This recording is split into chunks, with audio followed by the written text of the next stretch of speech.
Сәлем достар, қалдарыңыз қалай? Мен бүгін кешкі асқа манты жасаймын. Сол процесті бірге көретін боламыз. Міне мен мантыны тыквамен турап алдым. Бұл жерде менде бір где-то 4 штуктай пияз, кішкене бір жапырақтай асқабақ и фарш. Где-то білмеймін, жарты килограммдай болады. Қатты көп емес, біздің 5 адамдық отбасымызға осы жетеді. Қазір енді мен жұқа жабыспайтын күшті бір қамыр илейтін боламын осы мантының сіздермен бірге.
Міне қараңыздар, менде өте жұқа жыртылмаған әдемі қамыр шықты.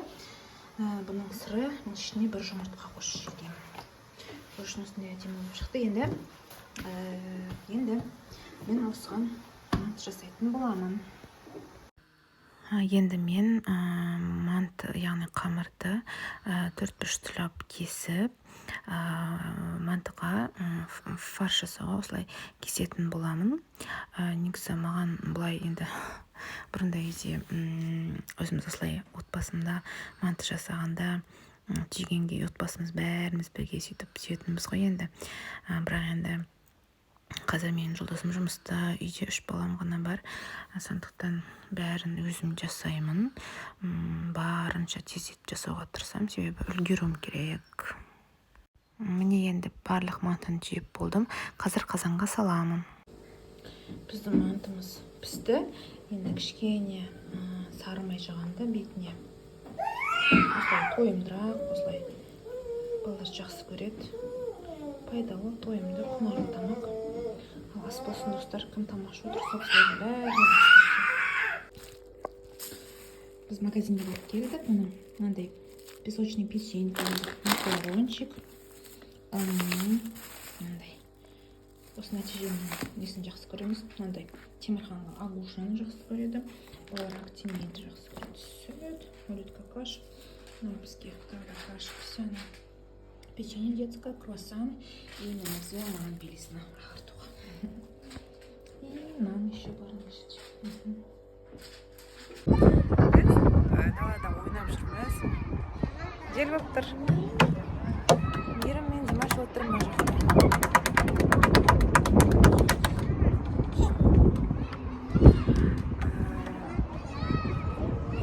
Как всегда, бізде демалыс күні. Күнде осылай прогулкаға шығамыз. Осы үйдің қасындағы ойнайтын алаңда жүрміз.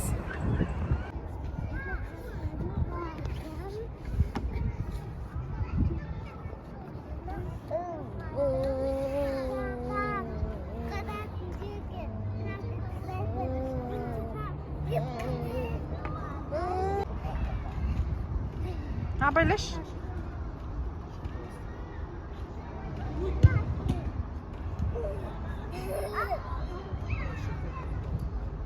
Жимчақ құлақ қамаш.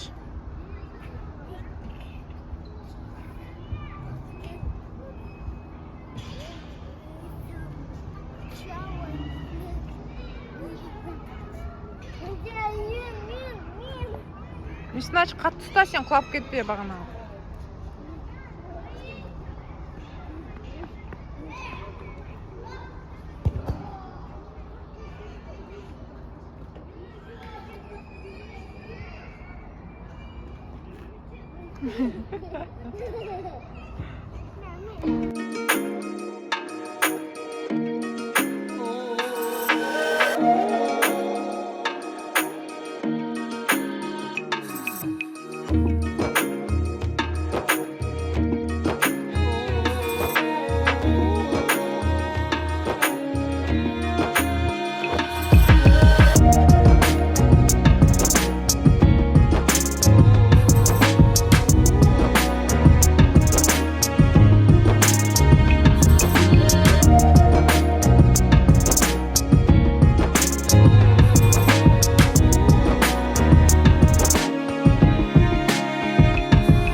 Біз енді үйге қайтып бара жатырмыз. Енді бүгінгі видеомды осылай аяқтаймын, достар. Каналға тіркеліп, подписаться деген батырманы басып, комментарий жазуды ұмытпаңыздар. Сау болыңыздар.